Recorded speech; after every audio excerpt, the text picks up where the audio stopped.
ಜಮೀನು ವಿಚಾರಕ್ಕೆ ವ್ಯಕ್ತಿ ಮೇಲೆ ಮಾರಾಮಾರಿ ಕೇಸ್.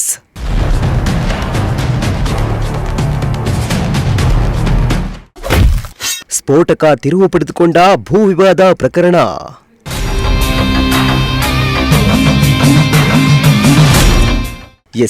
ಜಮೀನು ವಿಚಾರಕ್ಕೆ ಸಂಬಂಧಿಸಿದಂತೆ ಚಿಕ್ಕಬಳ್ಳಾಪುರ ಜಿಲ್ಲೆ ಬಾಗೇಪಲ್ಲಿ ತಾಲೂಕಿನ ನಾರೇಪಲ್ಲಿ ಗ್ರಾಮದಲ್ಲಿ ಮಾರಾಮಾರಿ ನಡೆದಿತ್ತು.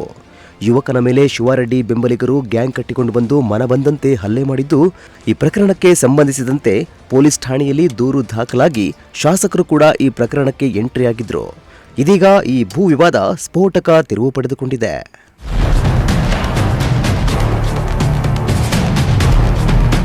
ಹೌದು, ಬಾಗೇಪಲ್ಲಿ ತಾಲೂಕಿನ ನಾರೇಪಲ್ಲಿ ಗ್ರಾಮದಲ್ಲಿ ಕಳೆದ 1 ತಿಂಗಳ ಹಿಂದೆ ಜಮೀನಿಗೆ ಸಂಬಂಧಿಸಿದಂತೆ ಗಲಾಟೆ ನಡೆದಿತ್ತು. ವಡ್ಡರ ಅಂಜಿನಪ್ಪ ಎಂಬುವವರು ಕಳೆದ 70 ವರ್ಷಗಳಿಂದ ಜಮೀನಿನಲ್ಲಿ ಕೃಷಿ ಮಾಡಿಕೊಂಡು ಜೀವನ ಸಾಗಿಸ್ತಾ ಇದ್ರು. ಆದರೆ ಶಿವಾರೆಡ್ಡಿ ಬೆಂಬಲಿಗರು ಆ ಜಮೀನಿನಲ್ಲಿ ಉಳುಮೆ ಮಾಡ್ತಿದ್ರು. ಅದನ್ನ ತಡೆಯಲು ಹೋದ ವೇಳೆ ಶಿವಾರೆಡ್ಡಿ ಬೆಂಬಲಿಗರು ಅರವಿಂದ್ ಎಂಬಾತನ ಮೇಲೆ ಹಲ್ಲೆ ನಡೆಸಿದ್ರು. ಬಳಿಕ ಈ ಸಂಬಂಧ ಪೊಲೀಸ್ ಠಾಣೆಯಲ್ಲಿ ದೂರು ದಾಖಲಾಗಿದ್ದು, ಪೊಲೀಸರು ಯಾವುದೇ ಕ್ರಮ ಕೈಗೊಳ್ಳದ ಕಾರಣ ಶಾಸಕ ಸುಬ್ಬರೆಡ್ಡಿಯವರೇ ಡಿಸಿ ಕಚೇರಿ ಬಳಿ ಬಂದು ಜಮೀನು ವ್ಯಾಜ್ಯ ಇತ್ಯರ್ಥಪಡಿಸುವಂತೆ ಡಿಸಿಗೆ ಮನವಿ ಮಾಡಿದ್ರು.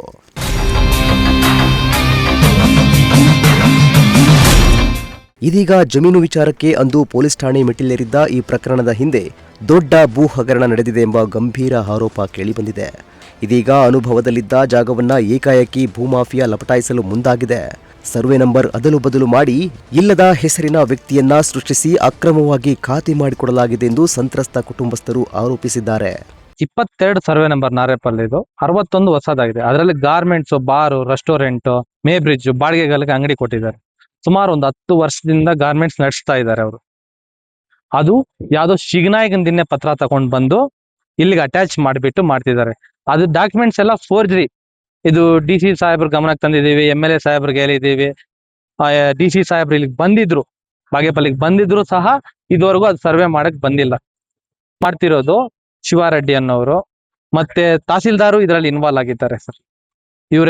ಇವರೆಲ್ಲ ಸೇರ್ಕೊಂಡು ಯಾರು ಆಂಧ್ರದವ್ರು ಬಂದು ಲೇಔಟ್ ಮಾಡಕ್ 4 ಎಕರೆ 38 ಗುಂಟೆ ಅದು ಫೋರ್ಜರಿ ಡಾಕ್ಯುಮೆಂಟ್ ಸೃಷ್ಟಿ ಮಾಡ್ಕೊಂಡು ಬರ್ತಾ ಇದ್ದಾರೆ ಸರ್. 2005ರಲ್ಲಿ ಗ್ರಾಂಟ್ ಆಗಿದೆ ಅಂತಾರೆ, ಕ್ರಯಪತ್ರದಲ್ಲಿ 91, 92 ಮಂಜೂರಿ ಆಗಿದೆ ಅಂತ ಹೇಳ್ತಿದ್ದಾರೆ. ಇದೆಲ್ಲ ಡಾಕ್ಯುಮೆಂಟ್ ವಿತ್ ಎವಿಡೆನ್ಸ್ ನಮ್ಮ ಹತ್ರ ಇದ್ರೂ ಸಹ ಇದುವರೆಗೂ ಏನು ಆಕ್ಷನ್ ತಗೊಳ್ಳಿಲ್ಲ. ಅಧಿಕಾರಿಗಳು ಈ ತರ ಇದು ಮಾಡ್ತಿದ್ದಾರೆ ಸರ್. ಮುಂದೆ ಏನ್ ಮಾಡ್ಬೇಕು ಅನ್ಕೊಂಡಿದ್ದೀರಿ ಸರ್? ನಾವು 40 ಜನ ಇದ್ದೀವಿ. ನಮ್ ಜಮೀನ್ ಯಾವ ಕಾರಣಕ್ಕೂ ನಾವು ಲೇಔಟ್ ಮಾಡ್ಕೊಳ್ಳಕ್ಕೆ ಬಿಟ್ಕೊಡಲ್ಲ.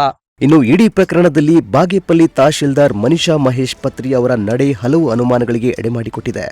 ಭೂಮಾಫಿಯಾ ಜೊತೆ ಕೈಜೋಡಿಸಿ ಅಕ್ರಮ ಲೇಔಟ್ ನಿರ್ಮಾಣಕ್ಕೆ ಸಾಥ್ ನೀಡುತ್ತಿದ್ದಾರೆ ಎಂಬ ಗಂಭೀರ ಆರೋಪ ಕೇಳಿಬಂದಿದೆ. ಅಲ್ಲದೆ ಇಲ್ಲಿ ಲೇಔಟ್ ಮಾಡಲು ಮುಂದಾಗಿದ್ದಾರೆ. ರೈತರ ಮೇಲೆ ಹಲ್ಲೆ ಮಾಡಿದವರ ವಿರುದ್ಧ ಕ್ರಮ ಜರುಗಿಸದ ಅಧಿಕಾರಿಗಳು ಬಡವರ ಜಮೀನನ್ನ ಶ್ರೀಮಂತರ ಪಾಲು ಮಾಡಲು ಹೊರಟಿದ್ದಾರೆ ಎನ್ನಲಾಗ್ತಿದೆ. ಅಧಿಕಾರಿಗಳು ಏನ್ ಮಾಡ್ತಿದ್ದಾರೆ ಸರ್? ಇನ್ನು ಟೌನ್ ಪ್ಲಾನಿಂಗ್ ಗಾರ್ಮೆಂಟ್ಸ್ ಅಂತಾರಲ್ಲ 61 ಸರ್ವೆ ಟೌನ್ ಪ್ಲಾನಿಂಗ್ 250 ಮೀಟರ್ ಬಿಟ್ಟು ಕಟ್ಟಬೇಕು ಗಾರ್ಮೆಂಟ್ಸ್ ಬಾರೆಲ್ಲ, ಅದನ್ನು ಹಂಗೆ ಮಾಡಿದ್ದಾರೆ. ರೋಡ್ ಮುಂದೆ ಕಟ್ಬಿಟ್ಟಿದ್ದಾರೆ. ಇದರಲ್ಲಿ ತಹಸೀಲ್ದಾರ್ ಮೇಡಮು ಇನ್ವಾಲ್ವ್ ಆಗಿದ್ದಾರೆ. ಇನ್ನೊಂದು ಮ್ಯಾಟ್ ಅಂದ್ರೆ ಲಾಸ್ಟ್ 1 ಮಂತ್ ಬ್ಯಾಕ್ ಗಲಾಟೆ ಆಯಿತು. ಅದಕ್ಕೆ ಮುಂಚೆ ಶನಿವಾರ MLA ಸಾಹೇಬರು ಬಂದು ಸರ್ಕಲ್ ಇನ್ಸ್ಪೆಕ್ಟರ್ ತಹಸೀಲ್ದಾರ್ ಇಬ್ಬರನ್ನು ಕರೆಸಿ ಸಾಯಂಕಾಲ ಹೇಳಿದ್ದಾರೆ ಏನಂತ, ಮೇಡಮ್ ಅವರೇ ಅದೆಲ್ಲ ಫೋರ್ಜರಿ ಡಾಕ್ಯುಮೆಂಟ್ಸ್ ಅಂತ ಹೇಳ್ತಾ ಇದ್ದಾರೆ. ಇವರು ಎಲ್ಲ ಪರಿಶೀಲನೆ ಮಾಡಿಬಿಟ್ಟು ನೀವು ಕೆಲಸ ಮಾಡಕ್ಕೆ ಸ್ಟಾರ್ಟ್ ಮಾಡಿ, ಅದುವರೆಗೂ ಯಾವುದೇ ಕಾರಣಕ್ಕೆ ಅಲ್ಲಿ ಕೆಲಸ ಮಾಡಬಾರ್ದು ಅಂತ ಹೇಳಿದ್ದಾರೆ. ಇವರು ರಜಾ ದಿನ ಅಂತ ನೋಡಿಕೊಂಡು ಭಾನುವಾರನೇ ಕಳಿಸ್ಬಿಟ್ಟು ನಮ್ಮ ಮೇಲೆ ದೌರ್ಜನ್ಯಕ್ಕೆ ಬಂದು ಹೊಡೆದು ಈ ಥರ ಮಾಡ್ತಿದ್ದಾರೆ. ತಹಸೀಲ್ದಾರ್ ಮೇಡಮ್ ಫೋನ್ ಮಾಡಿದ್ರೆ ಲಿಫ್ಟ್ ಮಾಡಿಲ್ಲ. ಏನು ಸರ್ಕಲ್ ಇನ್ಸ್ಪೆಕ್ಟರ್ ಫೋನ್ ಮಾಡಿದ್ರೆ, ಸರ್ MLA ಸಾಹೇಬ್ ನಿಮ್ಮ ಮುಂದೆ ಹೇಳಿದ್ರಂತ ಅಂದರೆ, ತಹಸೀಲ್ದಾರ್ ಮೇಡಮ್ಗೆ ಹೇಳಿರೋದು ನನಗಲ್ಲ, ನೀವು ತಹಸೀಲ್ದಾರ್ ಮೇಡಮ್ ಫೋನ್ ಮಾಡಿ ಅಂತ ಇವರು ಸರ್ಕಲ್ ಇನ್ಸ್ಪೆಕ್ಟರ್ ಈ ಥರ ಮಾಡ್ತಾರೆ. ಈ ಥರ ನಮಗೆ ಅನ್ಯಾಯ ಆಗಿದೆ. ಆವತ್ತು ಅಷ್ಟು ಗಲಾಟೆ ಆಯಿತು. ಈಗೇನಂದರೆ ಸರ್, ನಾವು 2 ಎಕರೆ ನಮ್ಮ ತಾತ ಗ್ರಾಂಟ್ ಆಗಿದೆ, 5 ಎಕರೆ ನಾವು ಅನುಭವದಲ್ಲಿದ್ದೀವಿ. ಅನುಭವದಲ್ಲಿದ್ದರೂ ಸಹ ಈ ಥರ ದೌರ್ಜನ್ಯವಾಗಿ ನಕಲಿ ಡಾಕ್ಯುಮೆಂಟ್ಸ್ ಇವೆಲ್ಲ ಫೇಕ್. ನಾನೊಂದು 10 ಕಾಪಿ ತಂದಿದ್ದೀನಿ. DC ಸಾಹೇಬರು ಬಂದು ಹೇಳಿದ್ರು ಸಹ 61 ಇದುವರೆಗೂ ಸರ್ವೆ ಮಾಡಕ್ ಬಂದಿಲ್ಲ. ತಹಸೀಲ್ದಾರ್ ಏನಂತ ದೂರು ಕೊಟ್ಟಿದ್ದೀರಿ? ತಹಸೀಲ್ದಾರ್ ಮಾಡಬೇಡ, ನಾವು ಅನುಭವದಲ್ಲಿದ್ದೀವಿ, ಇದು ಮಾಡಬಾರ್ದು ಅಂತ ಅರ್ಜಿ ಕೊಟ್ಟಿದ್ದೀವಿ ಸರ್. ಆದ್ರೂ ನಮ್ಮನ್ನು ಕರೆಸಿಲ್ಲ. ಅದು ಆರ್ಡರ್ ಮಾಡಿಬಿಟ್ಟು ಯಾರು ಮಾಡಿದ್ದಾರೆ?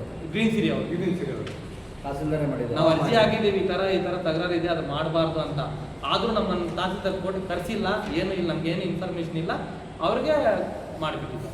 ಒಟ್ಟಿನಲ್ಲಿ ಭೂಮಾಫಿಯಾ ಕೈಗೆ ಸಿಲುಕಿ ಬಡ ರೈತರ ಬದುಕು ಬೀದಿಗೆ ಬಿದ್ದಿದ್ದು, ಜಿಲ್ಲಾಡಳಿತ ಕೂಡಲೇ ಮಧ್ಯಪ್ರವೇಶಿಸಿ ಅಕ್ರಮವಾಗಿ ಆಗಿರುವ ಖಾತೆಗಳನ್ನು ರದ್ದುಪಡಿಸಿ ಮೂಲ ರೈತರಿಗೆ ನ್ಯಾಯ ಒದಗಿಸಿ ಕೊಡಬೇಕಾಗಿದೆ. ಮೋಹನ್ ಕುಮಾರ್, ಪ್ರಜಾಶಕ್ತಿ ಟಿವಿ, ಚಿಕ್ಕಬಳ್ಳಾಪುರ.